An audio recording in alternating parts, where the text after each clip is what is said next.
ధన పర్వము ద్వితీయ శ్వాస. ఒకరోజు బృహద్వశుడు అనే ముని పాండవుల వద్దకు వచ్చాడు. ధర్మరాజు ఆ మునికి అతిథి సత్కారాలు గావించి కౌరవుల వలన తమ పడుతున్న బాధలు అన్నీ వివరించి, మహాత్మా, రాజ్యాన్ని నివాసాన్ని పోగొట్టుకుని మాలాగా అడవులలో కష్టాలు పడుతున్న వారు ఎవరైనా ఉన్నారా? ఉంటే చెప్పండి అని అడిగాడు. అందుకు బృహద్వశుడు, ధర్మరాజా, నువ్వు కష్టాలు పడుతూ అడవులలో ఉన్నా నీ వెంట నీ అన్నదమ్ములు, నీ భార్య, నీ హితము కోరే విప్రులు నీ వెంట ఉన్నారు. పూర్వము నలుడనే మహారాజు నీ వలె జూదంలో సర్వం కోల్పోయి పుష్కరునికి రాజ్యాన్ని అప్పగించి భార్య సమేతుడై ఒంటరిగా అరణ్యాలకు వెళ్ళాడు అని చెప్పాడు. అది విని ధర్మరాజు, మహాత్మా, నాకు నలుని కథ వివరించండి అని అడిగాడు. నలదమయంతులు. బృహద్వశుడు ధర్మరాజుకు ఇలా వివరించసాగాడు. నిషీధ దేశాన్ని వీరసేనుడి కుమారుడైన నలుడు పరిపాలిస్తున్నాడు. తన పరక్రమంతో ఎన్నో దేశాలను జయించి ప్రజారంజకంగా పరిపాలిస్తున్నాడు. అతనికి జూదం అంటే ఎక్కువ ప్రీతి. ఆ కాలంలో విదర్భ దేశాన్ని భీముడనే అనే రాజు పరిపాలిస్తున్నాడు. చాలా కాలం అతనికి సంతానం లేదు. అతనికి దమనుడు అనే ముని ఇచ్చిన వరము వలన దమయంతి అనే కూతురు, దముడు, దమనుడు, దాంతుడు అనే కుమారుడు కలిగారు. దమయంతి సౌందర్య రాశి, గుణవంతురాలు. దమయంతి నలుని గుణగణాలను గురించి విన్నది. నలుడు దమయంతి గురించి, ఆమె సౌందర్యం గురించి విన్నాడు.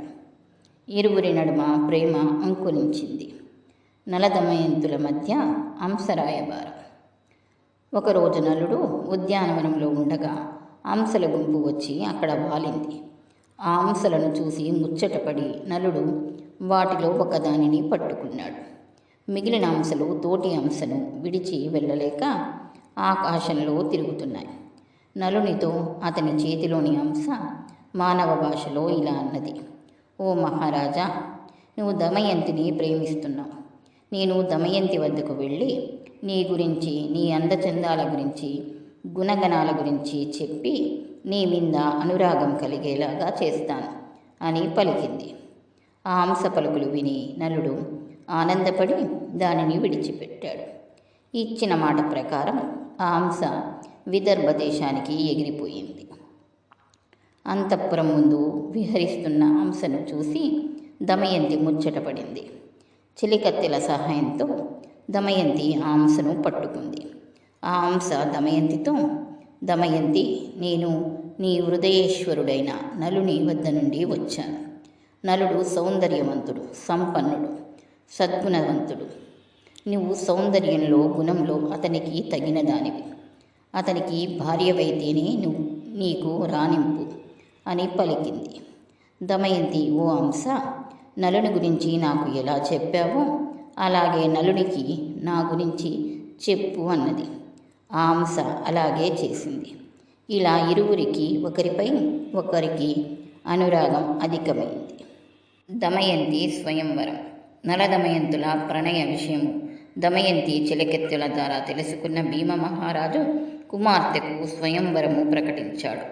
ఆహ్వానం అందుకున్న రాజులంతా స్వయంవరానికి విచ్చేశారు. నలుడు కూడా స్వయంవరానికి పోతున్నాడు. ఇంద్రునికి దమయంతి స్వయంవర విషయం తెలిసి దిక్పాలకులతో స్వయంవరానికి బయలుదేరాడు. మార్గమధ్యంలో నలుని చూసిన ఇంద్రుడు నలునితో, నిషీధ రాజా, నువ్వు నాకు దూతగా పని చేయాలి అన్నాడు.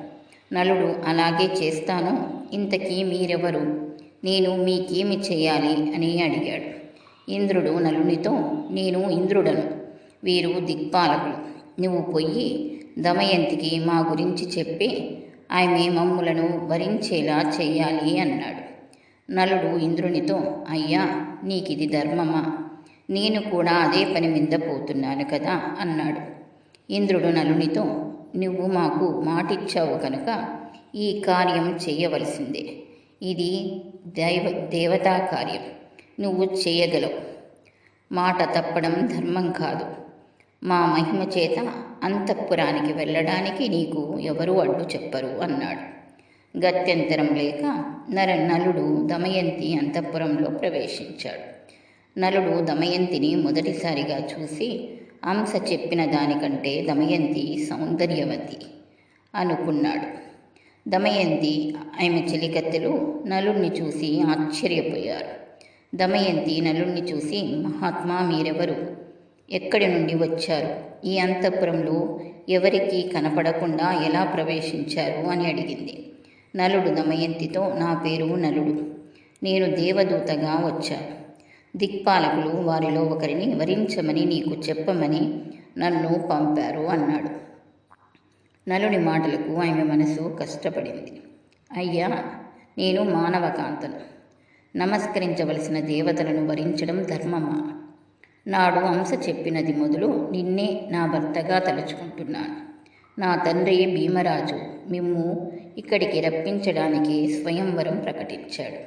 మీరే నా భర్త కనుక నన్ను స్వీకరించండి, లేకుంటే నా ప్రాణాలను తీసుకుంటాను, కానీ ఇతరులను వరించను అని దమయంతి ప్రార్థించింది. నలుడు దమయంతితో, దమయంతి, దేవతలు ఐశ్వర్యవంతులు, జనన మరణాలు లేనివారు. వారిని కాదని జనన మరణాలకు ఆలవాలమైన నన్ను కోరడం న్యాయమా అని అన్నాడు. ఆ మాటలు విని దమయంతి దుఃఖించింది.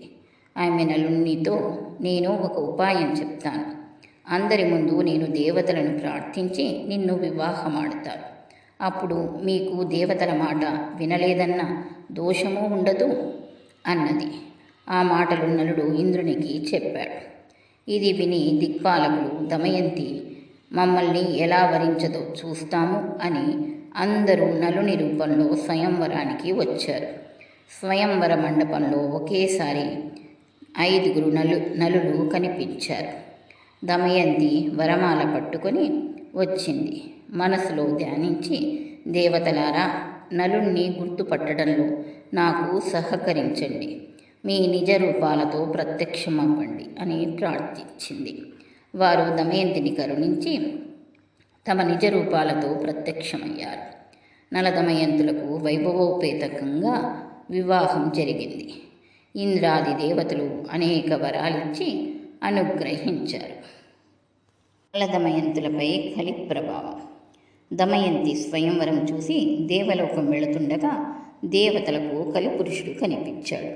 ఇంద్రుడు కలిపురుషుణ్ణి చూసి, ఎక్కడికి పోతున్నావు అని అడిగాడు.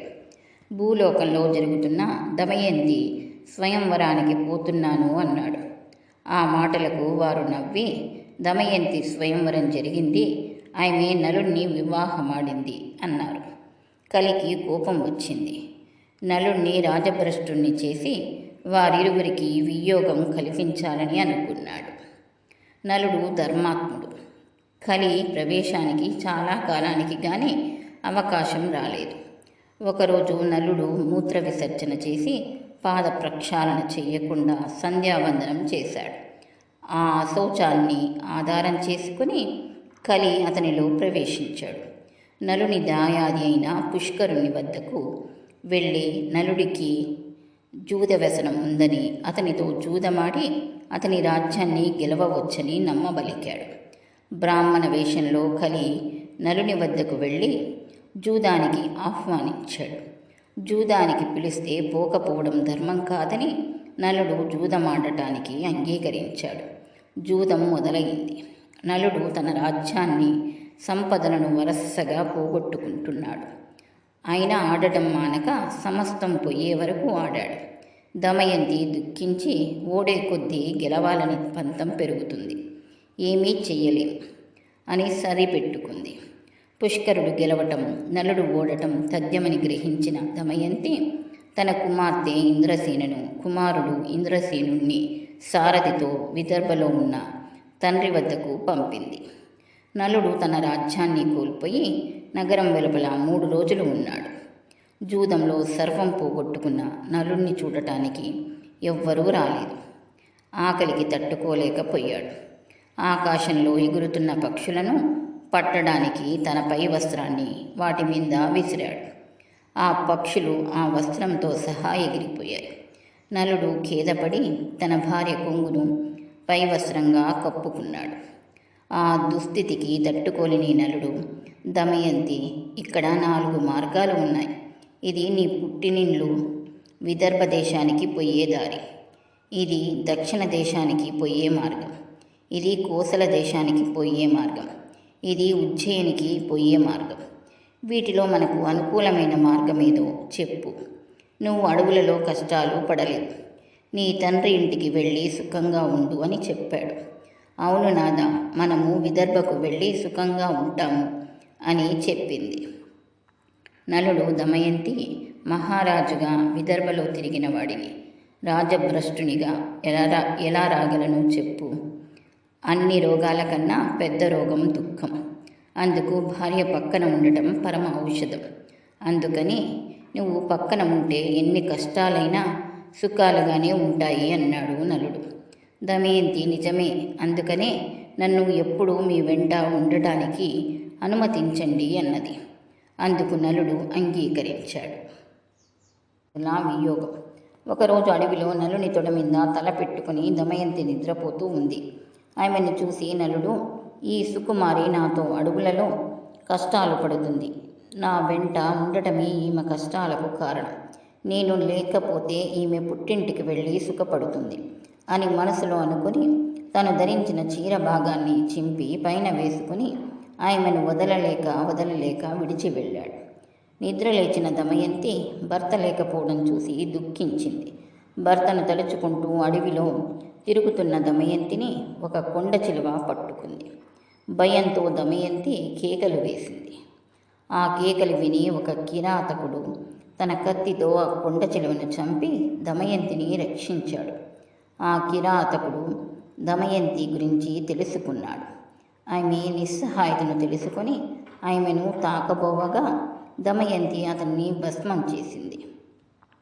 భర్తను తలుచుకుంటూ అడవిలో దారి తెన్ను లేకుండా ప్రయాణిస్తూ ఉండగా ఆమెకు ఒక మునిపల్లె కనిపడింది.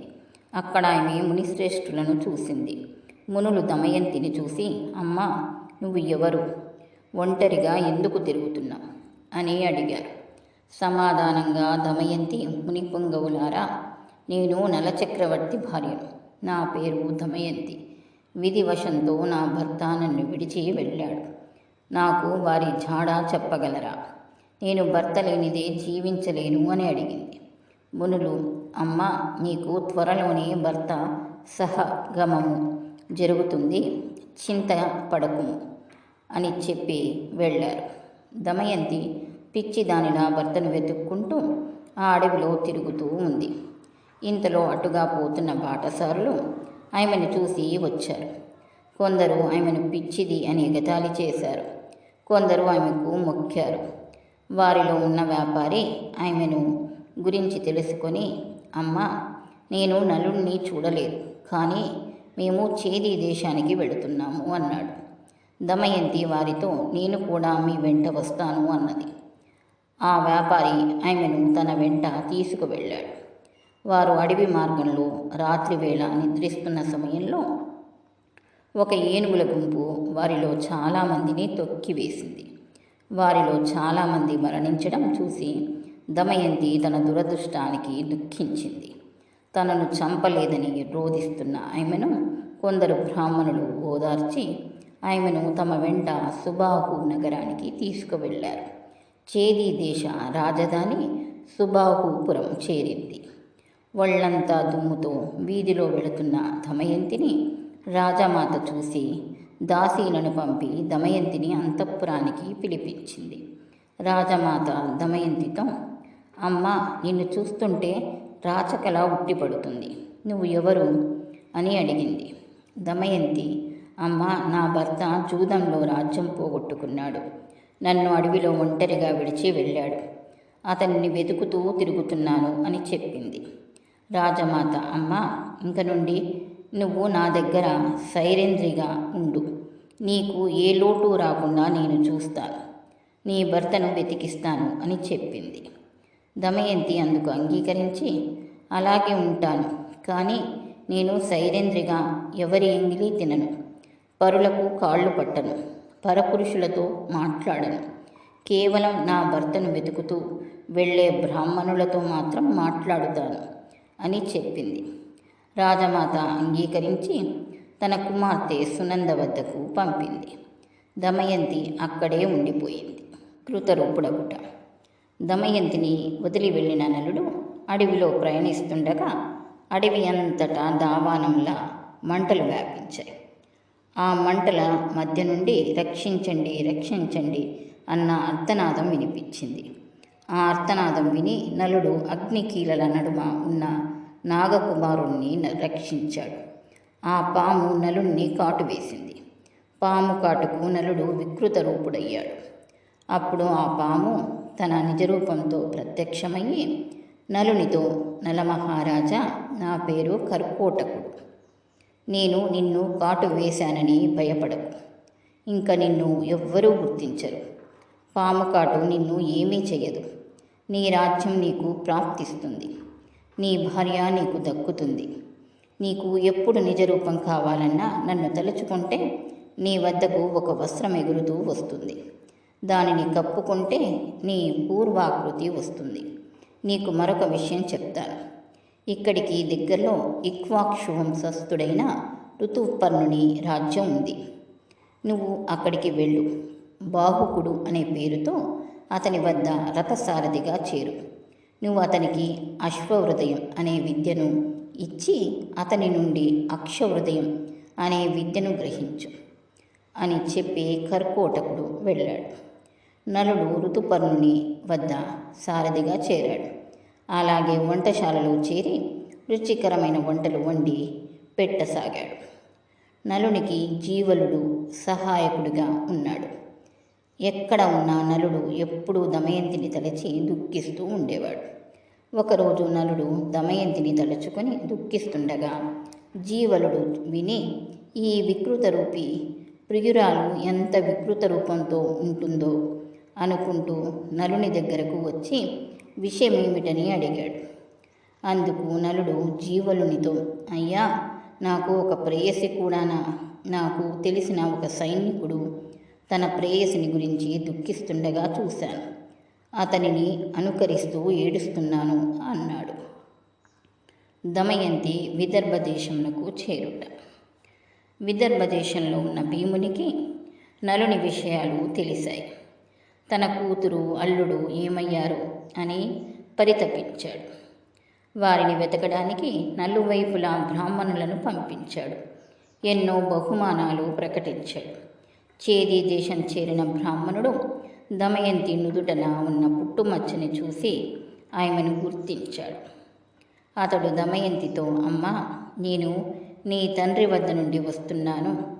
అక్కడ వారంతా క్షేమం. నేను నీ సోదరుణ్ణి, మిత్రుడను అనగానే దమయంతి వారిని తలుచుకొని పెద్దగా రోధించింది.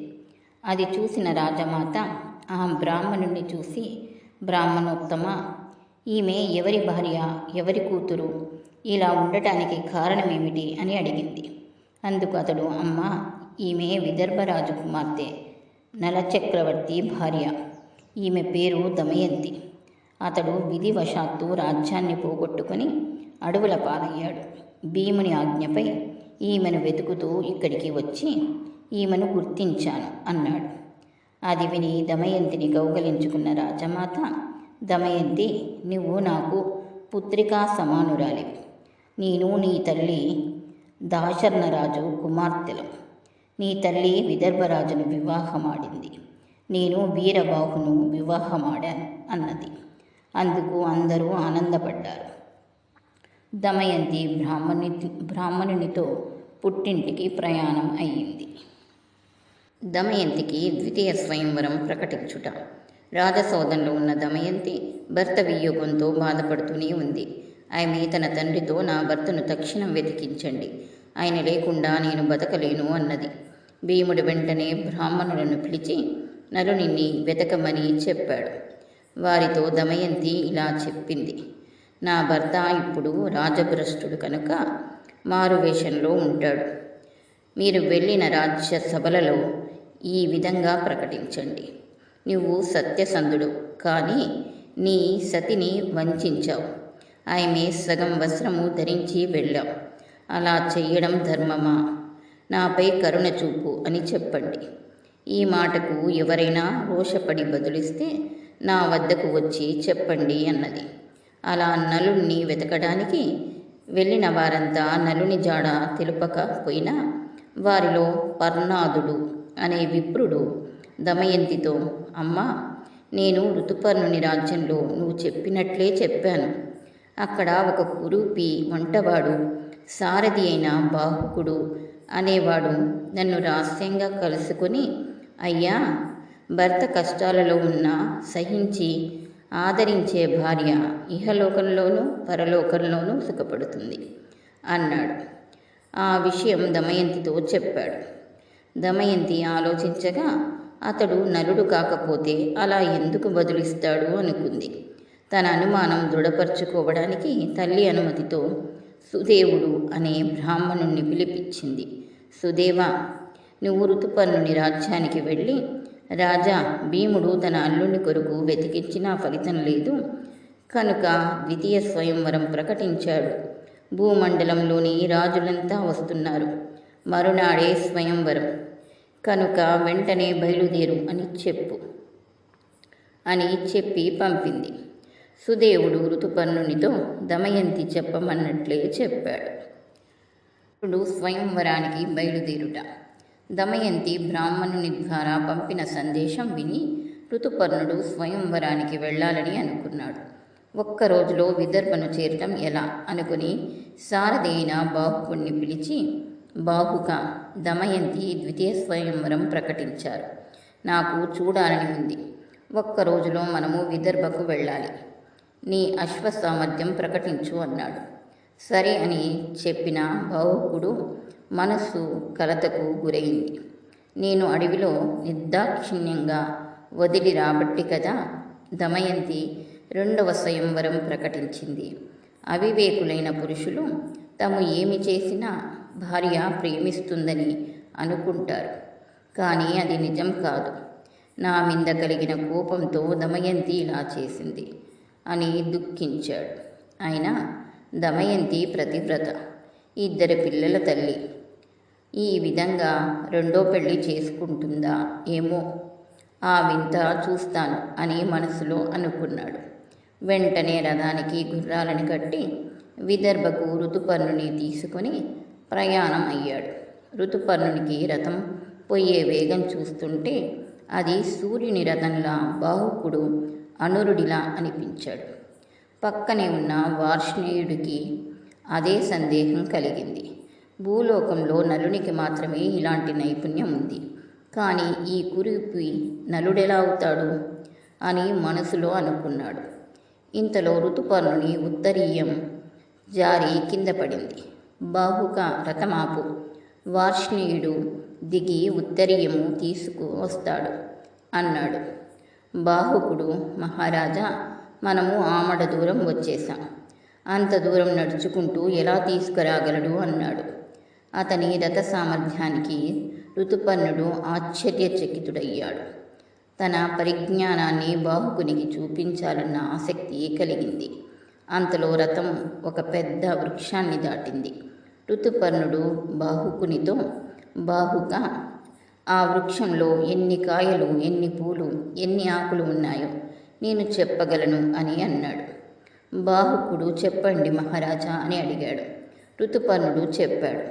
లెక్కించి చూస్తే కానీ నమ్మను అని రథమాపి ఆ చెట్టు పడగొట్టించి లెక్కించాడు. ఋతుపర్ణుడు చెప్పిన లెక్కకు ఖచ్చితంగా సరిపోయింది. బాహుకుడు ఆశ్చర్యపడి ఆ విద్యను తనకు ఉపదేశించమని అడిగాడు. ఋతుపర్ణుడు, బాహుక, ఇది అక్షవిద్య అనే సంఖ్యాశాస్త్రం అన్నాడు. అప్పుడు బాహుకుడు, మహారాజా, ఇందుకు ప్రతిగా నేను నీకు అశ్వహృదయం అనే విద్యను నేర్పుతాను అన్నాడు. ఋతుపర్ణుడు, ఇప్పుడు కాదు, తర్వాత అడిగి నేర్చుకుంటాను అన్నాడు. అక్షహృదయం విద్య మహిమ వలన నలునిలో నుండి కలి వెలుపలికి వచ్చాడు. తనను క్షమించమని నలుణ్ణి వేడుకున్నాడు. నలుడు ఆగ్రహించి శపించబోయాడు. కలి నలునితో, నలమహారాజా, నిన్ను ఆవహించి నీలో ఉన్న సమయంలో నిన్ను కర్కోటకుడు కాటు వేయడం వలన అనుక్షణం కాలిపోయాను. ఇంతకంటే శాపమేముంది? నన్ను క్షమించి విడిచిపెట్టు అని వేడుకున్నాడు. నలుని రథం విపరీతమైన ఘోషతో విదర్భలో ప్రవేశించింది. ఆ ఘోష విని దమయంతి అది నలుని రథమని గుర్తుపట్టింది. కానీ రథంలో ఋతుపర్ణుని చూసి నిరాశ చెందింది. భీముడు ఎంతో ఆనందంతో ఋతుపర్ణుణ్ణి ఆహ్వానించి విడిది చూపాడు. ఋతుపర్ణునికి విదర్భలో స్వయంవరం జరుగుతున్న సందడి కనిపించలేదు. బాహుకుడు రథాన్ని అశ్వశాలలో నిలిపి సేద తీరాడు. నల దమయంతుల కలయిక. దమయంతి తన దాసితో వచ్చింది. ఋతుపర్ణ మహారాజు, అతని సారథి వార్ష్ణేయుడు నాకు తెలుసు. కానీ వారి వెంట ఉన్న కురీపి ఎవరు? అతనిని చూసి నా మనసు పరవశించి పోతుంది. అతని వివరాలు తెలుసుకొనిరా అని పంపింది. దాసి నలుడి వద్దకు వచ్చి, అయ్యా, రాకుమారి మీ యోగక్షేమాలు కనుక్కొని రమ్మంది అని చెప్పింది. నలుడు, మీ రాకుమారి స్వయంవరం ప్రకటించింది కదా, దానికి నేను మా మహారాజును ఒక్క రోజులో 100 ఆమడల దూరం నుంచి తీసుకువచ్చాను అని చెప్పు అన్నాడు. మీతో వచ్చిన 3వ వ్యక్తి ఎవరు అని దాసి అడిగింది. నలుడు, అతడు వార్ష్ణేయుడు. ఇంతకుముందు నలుని సారథి అన్నాడు. దాసి అతనికి నలుడి జాడ తెలుసు కదా అని అడిగింది. నలుడు దాసితో, తన రాజ్యాన్ని పోగొట్టుకునే ముందు నలుడు తన పిల్లల్నిచ్చి వార్ష్ణేయుడికి విదర్భకు పంపాడు. ఆ తర్వాత వార్ష్ణేయుడు ఋతుపర్ణుని వద్ద సారథిగా చేరాడు. నలుని గురించి నలునికి తెలియాలి, లేదా అతని భార్యకు తెలియాలి. వేరొకరికి తెలిసే అవకాశం లేదు అన్నాడు బాహుకుడు. దాసి, అయ్యా, నలుడు తనను ప్రాణప్రదంగా చూసుకునే భార్యను నిర్దాక్షిణ్యంగా అడవిలో విడిచి వెళ్ళాడు. దమయంతి నలుడు విడిచి వెళ్ళిన సగం చీర ధరించి కాలం గడుపుతుంది. ఆమెను ఇలా విడిచి వెళ్ళడం ధర్మమా అని అడిగింది. నలుని కంట నీరు పెళ్ళు బీకింది. అది దాసికి తెలియకూడదని మొహం తిప్పుకున్నాడు. దమయంతికి దాసి జరిగినదంతా వివరించింది. దమయంతి దాసితో, సందేహం లేదు, అతడే నలుడు. అయినా ఈ వికృత రూపమేమిటి? అతను వంటవాడు అని చెప్పారు కనుక వంట ఎలా చేస్తాడో పరీక్షించు అని పంపింది. దాసి వెళ్ళి నలుని నిశ్చితంగా పరిశీలించి, అమ్మ, అతను సామాన్యుడు కాదు. అతడు ఏ పని అయినా సునాయాసంగా చేస్తున్నాడు. అతడు గడ్డిని విదిలిస్తే మంటలు వస్తున్నాయి. వంట పూర్తయ్యే వరకు అలా మండుతున్నాయి. వంటలు అద్భుతంగా ఉన్నాయి అని దమయంతికి చెప్పింది. దమయంతి నలుడు వండిన వంటలు తెప్పించి రుచి చూసి, సందేహం లేదు, ఇవి నలుని వంటలే అని గ్రహించి దాసితో తన పిల్లల్ని నలుని వద్దకు పంపింది. నలుడు వారిని చూసి చెలించి ఎత్తుకుని ముద్దాడాడు. దాసితో, అమ్మా, ఏమీ అనుకోవద్దు, వీరిని చూస్తే నా బిడ్డలు గుర్తుకు వచ్చారు, అందుకే అలా చేశాను. ఇంక నువ్వు నా వద్దకు రావద్దు. ఎవరైనా చూస్తే ఏదైనా అనుకుంటారు.